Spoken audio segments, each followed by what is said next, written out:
வணக்கம் நேயர்களே, நீங்கள் பார்த்து கொண்டிருப்பது அல்டா புல்டா. யார் பண்ண போறான்னு பார்க்கலாமா? இதே பாருங்க, இவரு அடிக்கடிக்கு இந்த வயசே தான் பேசிக்கிட்டு இருப்பாரு. ஆனா சவுண்ட் எஃபெக்ட்லாம் நல்லா கொடுப்பாரு. இப்போ பாருங்க, மிஸ்டர் பிலிபா பருவம் முடிச்சுட்டு கேட்டா நானும் போயிட்டு வந்தேன்.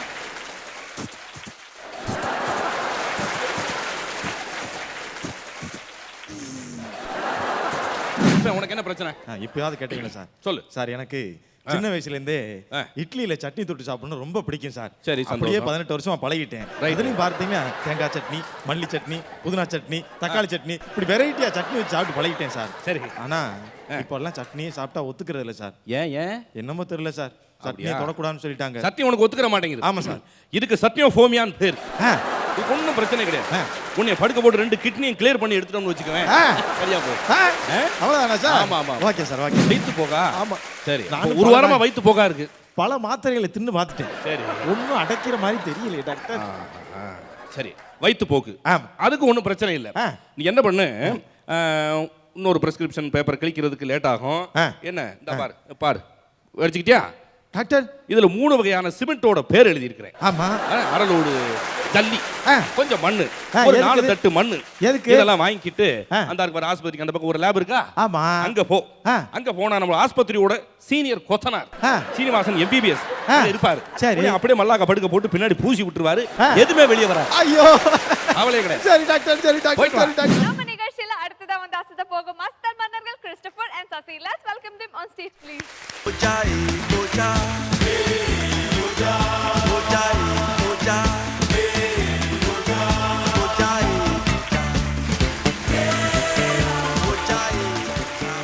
சன் டிவி நேயர்கள் அனைவருக்கும் இனிய மாலை வணக்கத்தை தெரிவித்துக் கொண்டு, நடுவர்களாக அமர்ந்திருக்கும் மதன் பாபு சார், ராஜா சார் ஆகியோருக்கும் வணக்கத்தை தெரிவித்துக் கொண்டு, இனிய தொகுப்பாளி உஷா மற்றும் சிறப்பு விருந்தினர் டைரக்டர் திரு கரு பழனியப்பன் அவர்களுக்கும் வணக்கத்தை தெரிவித்துக் கொண்டு நிகழ்ச்சிக்கு போகலாம். நீங்க டாக்டர், இவர் பேஷண்டா? பார்த்தாலே தெரியுதுல்ல சார், பேஷண்ட் மாதிரி தானே இருக்கேன். நீங்க வந்து பேஷண்ட் மாதிரி இருந்தாலும் உங்களோட பேஷன் இருக்குல்ல, அது எக்ஸ்ட்ராடினரியா இருக்கும்ல. Thank you sir. ஆங்கிலத்தில் இந்த பேஷண்ட் அப்படின்ற சொல் இருக்கு. பேஷன்ஸ் அப்படின்னா பொறுமைன்னு அர்த்தம். யாரெல்லாம் பொறுமையாக காத்திருக்க முடியுமோ அவங்க தான் பேஷண்ட்டாக இருக்க முடியும். அவசரத்துக்கு ஆஸ்பத்திரி உதவாதுன்னு அந்த காலத்திலே யோசிச்சு வச்சுருக்காங்கன்னு நினைக்கிறேன். ஏன்னா அது அங்கே யார் போனாலும் கேஸ் தான். நீங்கள் எவ்வளோ பெரிய ஆளாக இருந்தாலும் உள்ளே போயிட்டு அந்த கேஸ் என்னன்னு தான் கேட்பான். அவங்களுக்கு வேறு எதுவுமே தெரியாது, அப்படியே பழகிட்டாங்க. பெரிய தலைவராக இருந்தாலும் கேஸ் எப்படி இருக்குன்னு தான் கேட்பான். அங்கே போனாலும் கேஸ் தான். எப்படியோ இன்னைக்கு 2 பேரும் சேர்ந்து வந்திருக்கீங்க, அசத்துங்க பார்க்கலாம். ஆஸ்பத்திரியை திறந்து 1/2 மணி நேரம் ஆச்சு, ஒரு அரை மண்டையிலையும் காணா. ஒவ்வொரு பிரார்த்தனமாக பண்ணி இன்னைக்கு இந்த டாக்டர் கெட்டப்பு எப்படி இன்னைக்கு பில்டப் கொடுக்கறது, எப்படி இன்னைக்கு காலத்தை கடக்குறதுன்னு தெரியல. ஹலோ, என்னப்பா சார்? Good morning sir. வாப்பா வாப்பா வாப்பா. வேலை வெளியில் யாரும் இல்லையா? இல்லை சார், யாருமே இல்லை சார். திறந்துருச்சு, நான் மாட்டில் வந்துட்டேன் சார். அப்படியா? ஆமாம் சார். சரி, கொஞ்சம் வர்றதுக்கு லேட் ஆகும். யார் வரக்கு லேட் ஆகும்? நர்ஸுங்க வர்றதுக்கு லேட் ஆகும். சரியா? ஒன்று நீ டாக்டர், என் பேர் நீலகண்டன். நீலகண்டன் கொஞ்சம் பொறு. சரி, நீ ஒன்று பண்ணு. இதில் என்ன எழுதியிருக்கோ அது எழுதலைன்னு பார்க்கக்கூடாது. எழுதியிருக்குண்ணா சார், ஒரு சின்ன சந்தேகம் சார். நான் இன்னும் ஒன்றுமே சொல்லவே இல்லை, அதுக்குள்ளே ஒரு எழுதி கையில் கொடுத்துட்டீங்களே சார். என்னையா சுத்த ஏவிக்கையா இருக்கு? நான் சொல்லுவேன்ல. இப்போ சொல்லுங்க சார். அதில் என்ன எழுதிருக்கு நல்லா பாரு சார். என்ன எழுதிருக்கு படி. ஒரு ஸ்டெதஸ்கோப் ஒன்று, ஒரு பிரிஸ்கிரிப்ஷன் பேடு, ஒரு நல்ல பால் பாயிண்ட் பேனா எழுதிருக்கீங்க சார். எழுதிருக்கேன்ல? ஆமாம் சார். அப்புறம் என்ன எழுதலன்ற? இது எதுக்கு சார்? ஏய், இன்னைக்கு தான் முத தொழில் ஆரம்பிக்க போறேன். இதுக்கு வேணும்ல. அப்படி சொல்றீங்களா? போய் வாங்கிட்டு வா போ. சரிங்க சார். இதெல்லாம் இப்போ எங்க செலவுல வாங்குவாங்க சார்? நீங்க கேட்டது இது என்னது? இதுதான் சார் ஸ்டெதஸ்கோப். அந்த கடையில் தான் சார் கொடுத்தாங்க சார். பேனா கொடு கொடு கொடு. 7 ரூபா ஆச்சுங்க சார். வேற என்ன இருக்கு? மோதிரம் போட்டிருக்கியா? அது இருக்கு. வச்சுக்க. சொல்லு, உனக்கு என்ன பிரச்சனை? இப்பயாவது கேட்டீங்களா சார்? சொல்லு சார். எனக்கு சின்ன வயசுல இருந்தே இட்லியில சட்னி தொட்டு சாப்பிடணும் ரொம்ப பிடிக்கும் சார். சரி, அப்படியே 18 வருஷமா பழகிட்டேன். இதுலயும் பார்த்தீங்கன்னா தேங்காய் சட்னி, மல்லி சட்னி, புதினா சட்னி, தக்காளி சட்னி, இப்படி வெரைட்டியா சட்னி வச்சு சாப்பிட்டு பழகிட்டேன் சார். சரி. ஆனா இப்போ எல்லாம் சட்னியே சாப்பிட்டா ஒத்துக்கிறது இல்லை சார். ஏன் என்னமோ தெரியல சார், சட்னியை தொடக்கூடாதுன்னு சொல்லிட்டாங்க. சத்தியம் உனக்கு ஒத்துக்கிற மாட்டேங்குது. ஆமா சார். இதுக்கு சத்தியம் ஃபோமியான்னு பேர். இதுக்கு ஒன்றும் பிரச்சனை கிடையாது. உன்னை படுக்க போட்டு 2 கிட்னியும் கிளியர் பண்ணி எடுத்துட்டோம்னு வச்சுக்கவேன், சரியா போ. அவ்வளவுதானா சார்? ஆமா ஆமா. Okay sir, okay sir. Sister, இவரை ஒரு சுத்தியில ஆப்பை எடுத்துக்கிட்டு ஆபரேஷன் தியேட்டர் கூட்டு போங்க. போயிட்டு வாங்க போயிட்டு வாங்க. சரி சார் சரி சார். டாக்டர் வாங்க வாங்க. உங்களுக்கு என்ன ப்ராப்ளம்? டாக்டர் எனக்கு நான் எதுக்கு எடுத்தாலும் கோவப்படுறதுனால சரி. என்னுடைய ஹார்ட்ல ஏதாவது ப்ராப்ளமா இருக்குமா அப்படின்னு என் சம்சாரம் சந்தேகப்பட்டுக்கிட்டே இருக்கேன். ஓ. அதனால நீங்க என்ன செய்வீங்களோ ஏது செய்வீங்களோ எனக்கு தெரியாது. சரி. என் ஹார்ட்டை நான் என்னன்னு பார்க்கணும் டாக்டர். ஓ இதயம் எங்க இருக்குன்னு நீ பார்க்கணும். ஆமா டாக்டர். உன் இதயத்தை எடுத்து வச்சு பார்க்கணும்ன்ற. ஆமா டாக்டர். சரி சரி. அதுக்கு உன்னை படுக்க போட்டு போஸ்ட்மார்ட்டம் பண்ணணும். டாக்டர் அப்பதானே இதயம் எங்க இருக்குன்னு எடுத்து பார்க்க முடியும். சரி அதை கூட பண்ணி விட்டுருங்க. அதுக்கு நான் என்ன செய்யணும்? அதுக்கு அந்த பிரெஸ்கிரிப்ஷன்ல எழுதிருப்பேன். நீ பின்னாடி திருப்பி பாரு. ஏன்னா எல்லாத்தையும் அதுல தான் எழுதிருக்கேன் நான். அப்படியா? என்ன போட்டிருக்கோ அதை பாரு, வாங்கிட்டு வா. ஒரு நல்ல நீளமான ரோஜாப்பூ மாலை ஒண்ணு, ஆ, புதுசா ஒரு ₹1 காசு, அவ்வளவுதான். ஒரு ஊதுவத்தி கட்டுன்னு எழுதியிருக்கு. அவ்வளவுதான், பக்காவா எழுதிருக்கேன்ல. இதை வாங்கிட்டு வந்தா சரியாயிருமா சார்? அவ்வளவுதான். இதை வாங்கிட்டு இங்க வராத. நேரா மார்ச்சவரி இருக்கு பாரு, அங்க போய் நீயே படுத்துக்க. அப்போ ஒரு பன்னீர் பாட்டில் சேர்த்து வாங்கிட்டு வந்துடுறேன் சார். வா வா. புரிஞ்சுக்கிறேன். இன்னைக்கு பேஷண்ட் ரொம்ப தெளிவா இருக்கேன். அடுத்த ஆள் வாப்பா. டாக்டர் ஆ, டாக்டர் என்னய்யா தெரியாதனமா தெரியாதனமா? போன வாரத்துக்கு முந்தின வாரம் சரி. ஒரு ₹5 காக்கா பிரியாணி சாப்பிட்டேன் போல இருக்கு. சுதா லாட்ஜி கீழே சீப்பா கிடைச்சேன்னு சாப்பிட்டேன். 2 ஓட்டலாம் ஃப்ரீயா கிடைக்கும். சொல்லு. அது என்னன்னு தெரியல, நிக்காம நீலகிரி எக்ஸ்பிரஸ் மாதிரி போய்கிட்டே இருக்கு டாக்டர். நிக்க மாட்டேங்குது, ஒரே வயிற்று போக்கா இருக்கு டாக்டர். வயித்து போகா? ஆமா. சரி. நானும் ஒரு பல வாரமா நாள் வயித்து போகா இருக்கு. பல மாத்திரைகளை தின்னு பார்த்துட்டேன். சரி. ஒன்னும் அடைக்கிற மாதிரி தெரியல டாக்டர். சரி, வயித்து போக்கு. ஆம். அதுக்கு ஒன்றும் பிரச்சனை இல்லை. நீ என்ன பண்ணு, இன்னொரு பிரெஸ்கிரிப்ஷன் பேப்பர் கிழிக்கிறதுக்கு லேட் ஆகும். என்ன இந்த பாரு பாரு, வச்சுக்கிட்டியா டாக்டர்? இதுல 3 வகையான சிமெண்டோட பேர் எழுதியிருக்கிறேன். ஆமா. அரலோடு ஜல்லி, கொஞ்சம் மண்ணு, ஒரு 4 தட்டு மண்ணு.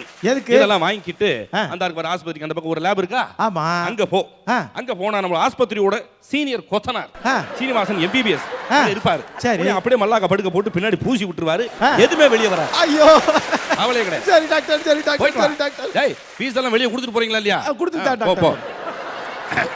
அடுத்து. ஏய் என்ன டாக்டர் பாப்பா, டாக்டர் என்னய்யா உனக்கு பின்னாடி ப்ராப்ளமா? நேத்து சாயந்தரத்துல இருந்து சரி. இடுப்பு பிடிச்சிக்கிடுச்சு டாக்டர். இடுப்பு பிடிச்சிக்கிடுச்சு. இடுப்பு பிடிச்சிக்கிடுச்சா? ஆமா. அப்படியா? அதை எப்படியாவது எடுத்து விட்டுருங்க டாக்டர். அதை எடுத்து விடணும். ஆமா டாக்டர். சரி, கவலைப்படாத. ஜபார், இதுல என்ன எழுதியிருக்கேன்? இடுப்பு பிடிப்பே விட்டுருன்னு எழுதியிருக்கு. ரைட். இந்த பேப்பர்ல அதை விட்டுற சொல்லி எழுதியிருக்கேன். சரி. அப்புறமேட்டு போய் உன் இடுப்புக்கு படிச்சு காட்டு. இடுப்பு படிச்சு காட்டினா அது விட்டுரும். அப்ப இப்பவே கொடுங்க டாக்டர். எனக்கு மருந்து தெரியாதுல. போய் படிச்சுக்க. விட்டுரு. சரி. விட்டுரு. விட்டுரு. பாரு, எவ்வளவு லேசா விட்ட தெளிவா மாதிரி இருக்கு டாக்டர். லேசா விட்ட மாதிரி இருக்க. அது போகணும். விட்டுரு. விட்டுரு. விட்டுரு. நீ நோட்ட விட்டுறாத. வா டாக்டர். அடுத்து. தாங்க இந்த முதல்ல கையில பிடிங்க. சரி. எனக்கு எந்த கெட்ட பழக்கம் கிடையாது டாக்டர். அடடே, தண்ணி அடிக்கிற பழக்கம் கிடையாது. சரி. பான் பராக்கு போயில் எதுவும் போடுறது கிடையாது. ரொம்ப சந்தோஷம். சிகரெட் பீடி எதுவும் கிடையாது. ஆஹா. இன்னும் சொல்ல போனா நான் இன்னும் கல்யாணம் கூட பண்ணிக்கல டாக்டர். அடடே. அதனால என்னோட எங்க அப்பாவுக்கும் சுகர் கிடையாது. அதனால எனக்கு வர்றதுக்கு வாய்ப்பு இல்ல. என்னோட ஹெல்த் நல்லா தான் இருக்கு. ஏன்னா எனக்கு நோயே வராது. அப்புறம் எதுக்கு இங்க வந்த? இல்ல டாக்டர், இன்னும் ஆரோக்கியமா நான் இருக்கிறதுக்கு என்ன செய்யணும்? ஆரோக்கியமா? ஆமா. உனக்கு எந்த கெட்ட பழக்கமும் கிடையாது? கிடையாது கிடையாது கிடையாது. உனக்கு எந்த நோயும் வராது? ஆமா டாக்டர். ஆமா. அது ரொம்ப உறுதியா இருக்கு. கண்டிப்பா தெரியும் டாக்டர். ஒன்று பண்ணு. இந்த பாரு, கடைசி எழுதிருக்கேன் பத்தியா? சின்னதா எழுதிருக்கீங்க, சுருட்டி சுருட்டி. அந்த மருந்து வாங்கி சாப்பிட்டு டாக்டர். சயனைடுன்னு எழுதிருக்கீங்க. அப்புறம் என்னடா, உன்னால உனக்கும் சந்தோஷம் இல்லை, எனக்கும் சந்தோஷம் இல்லை. அப்புறம் இந்த சைனல் கூட செத்து போ. சரி டாக்டர். உன்னைய மாதிரி ஆரோக்கியமா இருக்கவே இல்லை. இந்த பக்கம் பார்த்து செத்து போவீங்க பாருங்க. டாக்டர். என்னப்பா உனக்கு? டாக்டர் வா. நீங்க புதுசா ஒரு வீடு கட்டிக்கிட்டு இருக்கீங்களாமே, அந்த வீட்டு வேலையெல்லாம் முடிஞ்சிருச்சா? ஏய், இதெல்லாம் அதிக பிரசங்க தரமான கேள்வி. இதெல்லாம் உனக்கு எதுக்கு? இல்ல டாக்டர், என்னை எப்ப டிஸ்சார்ஜ் பண்ணுவீங்க தெரிஞ்சுக்கலாம் பாக்குறேன். அப்படியா? அப்ப அந்த பால்கனி வேலை மட்டும் பாக்கி இருக்கு. சரி. அது முடிஞ்சினா நீ போய் படு. அதான் கேட்க கூடாது இப்போ. இல்ல டாக்டர், இன்னொரு முக்கியமான விஷயம் சொல்லு. நானும் வந்து 6 மாசம் ஆச்சு. சரி. எனக்கு என்ன வியாதின்னு சொல்லுறீங்கன்னு பாக்குறேன். எனக்கு என்ன வியாதின்னு சொல்லிட்டீங்கன்னா தெரிஞ்சுக்கிட்டு போய் படுத்துக்கலான்னு பாக்குறேன் டாக்டர். சிரமமான கேள்வியை கேட்கிறேன். ஆமா டாக்டர். அதாவது MBBS படிச்ச எங்களாலேயே உனக்கு என்ன நோயின்னு கணிக்க முடியும். அதனால நீ என்ன ஒண்ணு, நீ டெல்லி போ.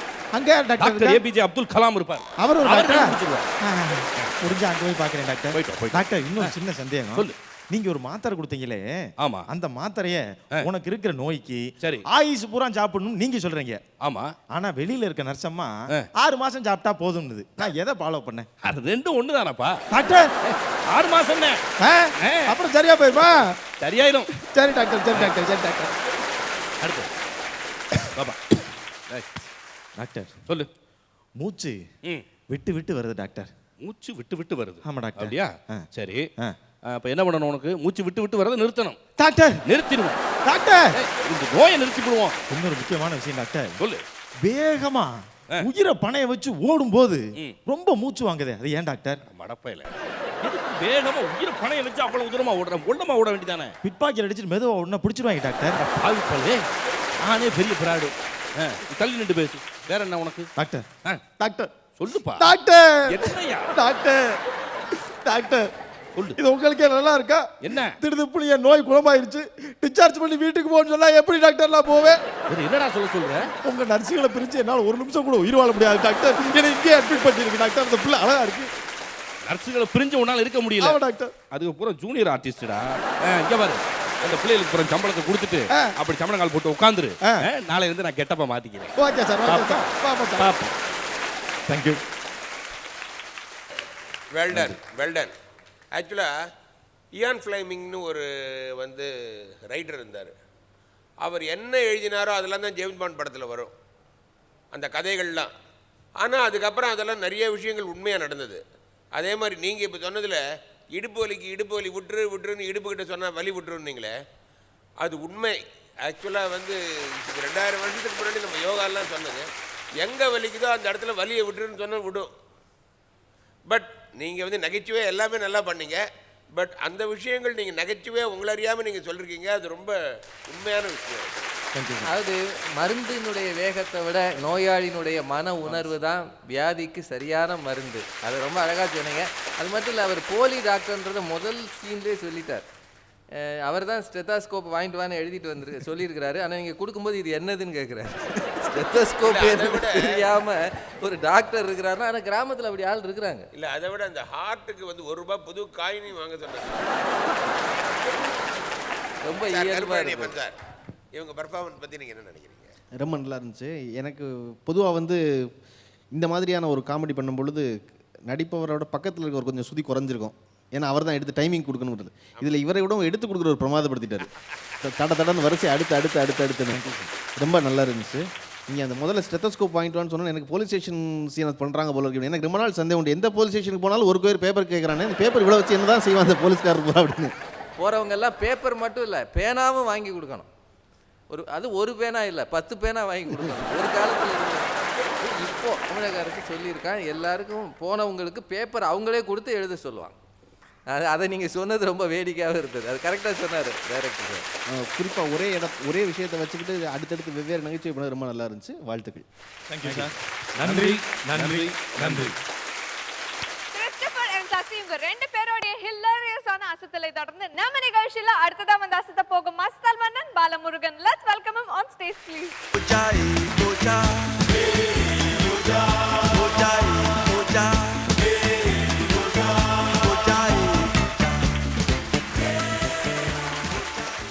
சன் டிவி நேயர்களுக்கும் மதன் பாபு சார் அவர்களுக்கும் ராஜா சார் அவர்களுக்கும் அழகிய தொகுப்பாளி உஷாகா அவர்களுக்கும் மற்றும் சிறப்பு விருந்தினராக வந்திருக்கும் கரு பழனியப்பன் சார் அவர்களுக்கும் என் வணக்கத்தை தெரிவித்துக் கொள்கிறேன். வாங்க பாலமுருகன். சொல்லுங்க சார். உங்களோட ஸ்டைலே ஒன்று, நீங்கள் பேசும்போது ரொம்ப இயற்கையாக தான் பேசுகிறீங்க, ஆனால் ரொம்ப கஷ்டப்பட்டு பேசுகிற மாதிரி ஒரு ஸ்டைல் அது. இன்னைக்கு என்ன செஞ்சு ஆசை போகிறீங்க? நம்ம அதட்ட போறாரு, மன்னர்கள்லாம் பேசுகிறாங்க, நம்ம நடிகர்கள்லாம் ஐடென்டிஃபை பண்ணுறாங்க. நிகழ்ச்சியோட பேர் வந்து அல்டா புல்டா. அல்டா புல்டா.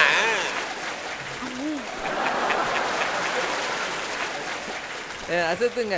Thank you sir. வணக்கம் நேயர்களே, நீங்கள் பார்த்து கொண்டிருப்பது அல்டா புல்டா. இந்த வாரம் முதலாவதாக வந்து பேச போகிறது கூறு கட்ட கொங்கப்பையில் தப்பு நடந்தால் தோல் திரும்பிக்கும்.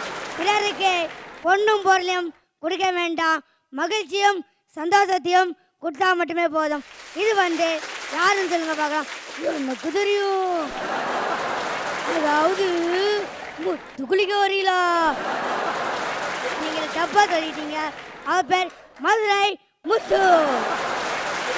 நாங்கள் உங்களுக்கு மாருதி கார் தான் நாங்கள் பரிசா தரலான்னு இருந்தோம். எங்கள் கம்பெனிக்கு கட்டுப்படி ஆகாதனால மாளவிகா யூஸ் பண்ண நாளாக கிழிஞ்சு போன கர்ச்சிப்பை தரோம்.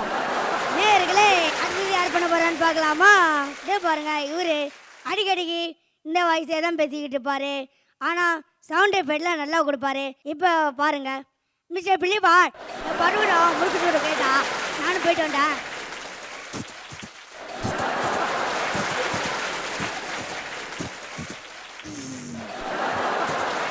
வாய்ஸுக்கு சொந்தக்காரரே வந்திருக்காரு. அவர்கிட்ட கேட்போம். மிஸ்டர் மேடம், எவனோ என் வாய்ஸை வச்சு கொல்லுன்னு கொள்றான். அவன் என்னை கையில் கட்டுறான், நானும் கொள்றேன். அவன் பேரு கூட ஞான பழமா. நீங்கள் ஒரு விதத்தில் கரெக்டாக தான் சொல்லியிருக்கீங்க. அவர் பேர் முழு நேம் மைக்கேல் ஹசீன் ஞானப்பழம்.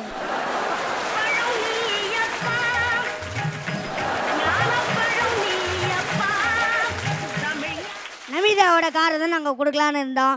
நீங்கள் தப்பாக சொன்னனால உங்களுக்கு நாத்தம் பிடிச்ச நாராயணன் சாமி அவரோட மூக்குப்பிடியை தரோம். இதை பாருங்க நேயர்களே, அடுத்ததாக வந்து பண்ண போகிறது இவர் வந்து நல்லா பாடுவார். ஆனால் இவர் பாட்டை கேளுங்க, யாருன்னு நீங்களே சொல்லுங்கள்.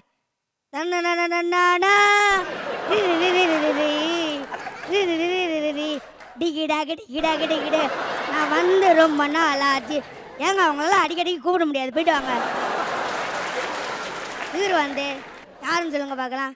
அக்கா என் பொண்ணு காமாச்சு ஆடிய பாட்டு கெடுப்பாங்க. ஆனால் இவர் பாடிய பாட்டு கெடுக்கிறாருக்க. அக்கா அவர் பேரில் கூட இம்மிக்கிங்க, அவர் இருக்கிற ஊரில் கூட இம்மிக்கிங்க. அக்கா அவர் பேர் தாங்க தெரியல. அக்கா இதுக்காக என்னை மீன் மிச்சா இருக்கா. இது பண்ணுங்க, நீ ஒரு விதத்தில் சொன்னது கரெக்ட் தான். அவர் பேர் ஈரோடு சீனு. க்ளூ கொடுத்தனால உங்களுக்கு அவர் 10 வருஷமாக பாத்ரூமில் யூஸ் பண்ண ஒரு டப்பாவை தரோம். வேணும்னா கழுவி தரோம், ஏன்னா அது கழுவ ஒரு கிளவியை தரோம். நேர்களே, அடுத்தது யார் வந்து பண்ண போறான்னு பார்க்கலாமா? இவர் தான் முதல்ல இந்த வாய்ஸ் ஆரம்பிச்சாரு. அகோகம்க இது தகவன்ஸ் சொல்லுங்க. ஆம்லெட் வையா, ஆவல் வையா சொல்லுங்க. இதை வந்து யாரு முதல்ல இது பண்ணா? எனக்கு தெரியும். இதை பாருங்க, இந்த நிகழ்ச்சி வந்தால் கொக்கரகாலம் கூவக்கூடாது. அவர் பேர் கோவை குணா. நாங்கள் நீங்கள் ஜெயிச்சிருந்தா 8,000 மதிப்புள்ள ஃபோனோட சிம் கார்டு தான் தரலான்னு இருந்தோம். ஆனால் நீங்கள் தப்பாக சொன்னனால அதையே நாங்கள் ஜெராக்ஸ் எடுத்து தரோம். நேர்களே, அடுத்ததை யார் வந்து பண்ண போகிறான்னு பார்க்கலாமா? இவர் ரொம்ப ஃபேமஸான ஆள். ஆனால் ஒரு எபிசோடில் கூட மேடை ஏற மாட்டார். அவர் ஆக்ஷன் ரொம்ப சூப்பராக இருக்கும், பாருங்க. பொறாச்சக்கா ஜிங்கா சார் சொல்லுங்க சார். இது வந்து யாருங்கன்னு சொல்லுங்க பார்க்கலாம். எனக்கும் தெரியாது, நீனும் கேட்காத. இன்னும் தெரியலண்ணா, ஏன் இப்படி மொக்க போடுறீங்க? அவர் பேர் தான் விற்கிறேன்னு ஊர் ஃபுல்லாக ஒன்றுமே விற்காம விக்ரம் ரவி. நீங்கள் கரெக்டாக சொல்லியிருந்தீங்கன்னா அவர் போட்டுட்டு இருக்க கூலிங் கிளாஸை தான் நாங்கள் தரலான்னு நினச்சோம். நீங்கள் தப்பாக சொல்லிட்டீங்க. அதனால் அவர் 4 வருஷமாக யூஸ் பண்ண 4 கிழிஞ்சு போன வேட்டியா உங்களுக்கு தரோம்.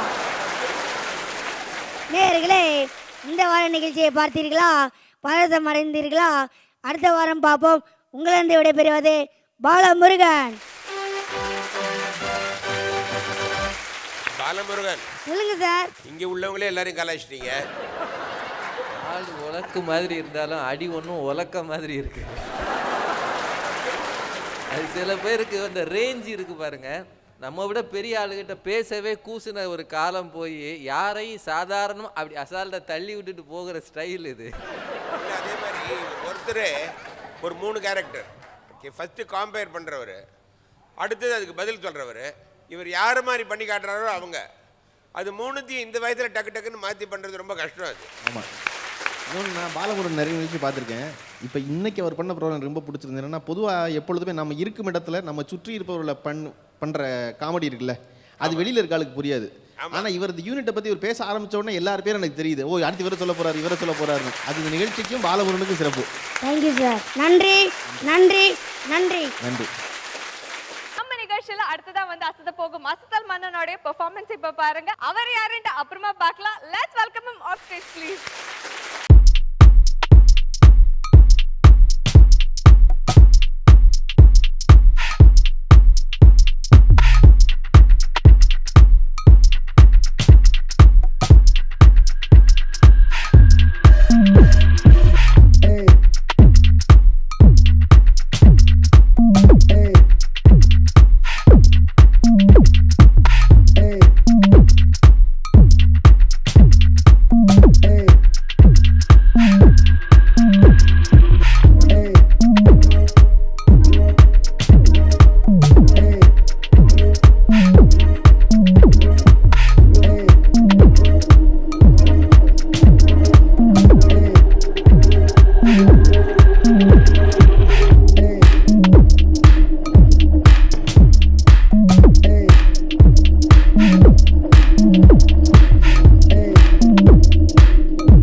Super super Marudhu. நீங்க இது வரைக்கும் பண்ணாத ஒரு புது ஐட்டம் பண்ணிருக்கீங்க. கிரேட்.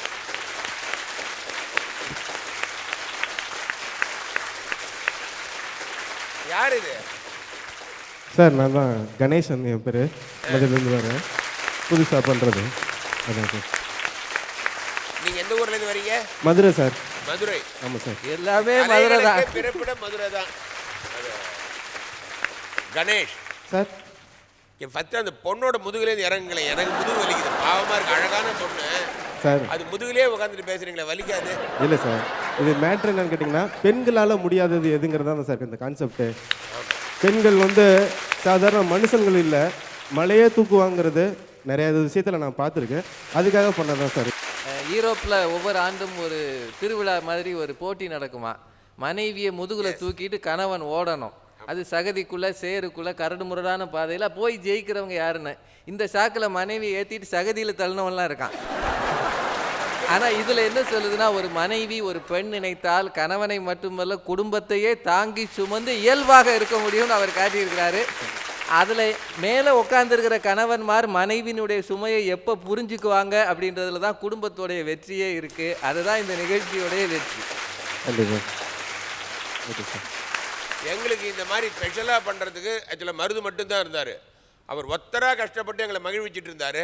இப்போ கூட கணேஷ் நீங்களும் சேர்ந்தது எங்களுக்கு ரொம்ப மகிழ்ச்சியாக இருக்கும். ரொம்ப மகிழ்ச்சி எனக்கு என்னன்னா, மற்ற எல்லாரையும் நான் பார்த்துருக்கேன், அவர்கள் நேரில் பார்க்குறாங்க மகிழ்ச்சி. எனக்கு இந்த நிகழ்ச்சி ஆச்சரியமாக இருந்துச்சு. இது எப்படி செய்ய முடியும்? காரணம், முன்னாடி இருக்க பெண் பொம்மைங்கிறது தெரியுது, ஆனால் அதற்கு அசைவுக்கு ஏற்ப அதனுடைய தலையாட்டுறது இருக்குல்ல, அது உங்கள் கால் அது செய்யலைங்கிறது தெரியுது. காரணம், நீங்கள் காலுக்கு வேறு வேலை வேறு வச்சுருக்கீங்க. எனக்கு ரொம்ப சந்தோஷமாக இருக்குது. இது எப்படி நீங்கள் செஞ்சுருக்கீங்கன்னு பார்க்கணுன்னு ரொம்ப ஆர்வமாக இருக்கேன். தயவு செஞ்சு யாருக்கும் அதை சொல்லாதீங்க. சொல்லாமல் இருக்க வரையும் தான் அது சுவாரஸ்யம்னு நினைக்கிறேன். நான் ரொம்ப சிறப்பாக இருந்துச்சு. நன்றி சார். நன்றி நன்றி நன்றி சார்.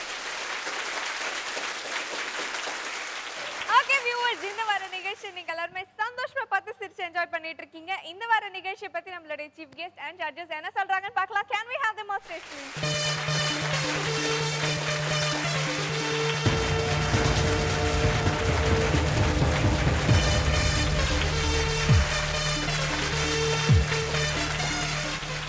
ஓகே சார், இது வரைக்கும் நம்ம நிகழ்ச்சியை நீங்க டிவில தான் பார்த்திருப்பீங்க. ஆனா நேரடியா பார்த்த இந்த அனுபவம் எப்படி இருந்தது? எப்பொழுதும் தொலைக்காட்சியில் பார்க்குறத விட உன்னை நேரில் பார்க்குறது கூடுதல் மகிழ்ச்சி தான். காரணம், எனக்கு இன்றைக்கி வந்த பொழுது தான் தெரிஞ்சு இந்த கோவை குணாவெல்லாம் இவ்வளவு எக்ஸ்ப்ரெசிவாக இவ்வளவு பண்ணுவாரா அப்படிங்கிறதெல்லாம் நேரடியாக வந்ததெல்லாம் தெரிஞ்சு. அதே மாதிரி நம்ம கணேஷ் பண்ணார் இல்லையா, இந்த புதியவர் ஒருவர், அவர் பண்ணுறது ஆச்சரியப்படுத்துனுச்சு. தொலைக்காட்சியில் பார்க்கும்பொழுது ஏதோ ஒரு டெக்னிக்காக இருக்கலாம் போல இருக்குது அப்படின்னு நினச்சி நம்மளை சமாதானம் சொல்லிக்குவோம். நேரில் பார்க்கும்பொழுது இல்லை நம்ம தான் பார்க்குறப்பேன், இது நிஜமாவே தான் செய்கிறாரு அவர் அப்படிங்கிறது பார்க்குற வியப்பு இருக்குல்ல, அது நேரில் பார்க்குறதுல வரதானே. இந்த மேடைகளில் பார்க்கும்போது எவ்வளவு சிரமப்படுறாங்க ஒரு காட்சியை உருவாக்கி காட்டுவதற்கு. பெண்ணாவும் ஆணாவும் அது ஒரே ஆள் நின்றுட்டு அது காலையை அசைச்சு, இந்த பெண் காலையை அசைச்சு நீங்கள் பார்க்குற பிரமிச்சிருப்பீங்க. அவங்களுடைய உழைப்பும் இந்த நிகழ்ச்சியினுடைய பெரிய வெற்றிக்கு காரணம் இல்லைங்களா? பொதுவாகவே பார்த்தீங்கன்னா, தமிழ் சினிமாவில் என்னை போன்ற இயக்குநர்கள் தவிர்க்க முடியாத கேள்வி ஒன்று என்னென்னா, நீங்கள் ரஜினி ரசிகரா கமல் ரசிகராங்கிற கேள்வியை எல்லோரும் சந்திப்போம். நாங்களே எல்லோரும் பொதுவாக நாங்கள் 2 பேருக்கு ரசிகர்னு சொல்லி முடிப்போம். அப்படி 2 பேருக்கு ரசிகர் ஒருத்தர் இருக்கவே முடியாது. ரஜினியை பிடிச்சிருந்தா எப்படி கமல் பிடிச்சிருக்க முடியும், கமல் பிடிச்சதா எப்படி ரஜினி பிடிச்சிருக்க முடியும். எனக்கு ரஜினிகாந்த் ரொம்ப பிடிக்கும். அதற்கான காரணம் என்னென்னா கமல்ஹாசனுடைய உழைப்பு ரொம்ப உயர்வு, ரொம்ப சிரமப்படுறாரு. அதுவும் நான் சினிமாவிற்கு வந்த பிறகு ஆச்சரியப்படுத்துறாரு, இவ்வளோ வேலைகள் செய்கிறாருன்னு. ஆனால் ரசிகனா நான் ரஜினிக்கு தான் ரசிகனாக இருந்தேன். காரணம், எந்த மாற்றமுமே இல்லாமல் ஒரு ஆள் சாதாரணமாக ஒரே மாதிரியே இருக்காரு, ஆனால் வெற்றி மேலே வெற்றி பெறாருன்னா என்னமோ ஒன்று இருக்குல்ல. எதுக்காக சொல்ல வரேன்னா, இந்த அசத்த போதியார் வந்து அதே நிகழ்ச்சி, அதே செட்டு, அதே பசங்க வர்றாங்க திரும்ப திரும்ப. ஆனால் ஒவ்வொரு வாரம் ஒரு சுவாரஸ்யம் பண்ணிக்கிட்டே இருக்காங்கன்னா கிட்டத்தட்ட விஜயகாந்த் இணை தான் நான் நினைக்கிறேன். அதனால இந்த நிகழ்ச்சி ரொம்ப பிடிக்கும். அப்படித்தான் ரிலேட் பண்ணிக்கிட்டு இருக்க முடியும் நேயர்களும். சூப்பர் ஹிட்னு சொல்றீங்க. தொடர்ச்சியாக இந்த இளைஞர்களுக்கு ஒரு தளம் அமைச்சு கொடுத்து அவர்களை மிக பிரபலமானவர்களை ஆக்கி கொண்டிருக்கும் சன் தொலைக்காட்சிக்கும், அவர்களை நேரடியாக சந்திக்கிற வாய்ப்பு எனக்கு ஏற்படுத்தி கொடுத்த இயக்குனர் ராஜ்குமாருக்கும், இந்த குழுவினருக்கும், நண்பர்களுக்கும் எல்லோருக்கும் நன்றி, வணக்கம். இவ்வளவு நேரம் எங்க எல்லாரையும் பேசி ஆசிட்டீங்க sir. So thank you very much. Okay viewers, இந்த வார நிகழ்ச்சியை நீங்க எல்லாருமே சந்தோஷமா பார்த்து சிரிச்சு என்ஜாய் பண்ணிருப்பீங்க. மீண்டும் அடுத்த வாரம் சந்திப்போம். மசத்த போவதா சிரிச்சாயுள் கூடுமுங்க, சிரிக்க நீங்க கத்துக்கங்க. வள்ளுவரே சொன்னாருங்க, சிரிச்சா துன்பம் நெருங்காதுங்க. மகிழ்ச்சி மட்டும் இல்லை என்ன, மனித வாழ்க்கை என்னாகுங்க. மனச திறந்து சிரிச்சிடுங்க, மகிழ்ச்சியாக வாழ்ந்திடுங்க.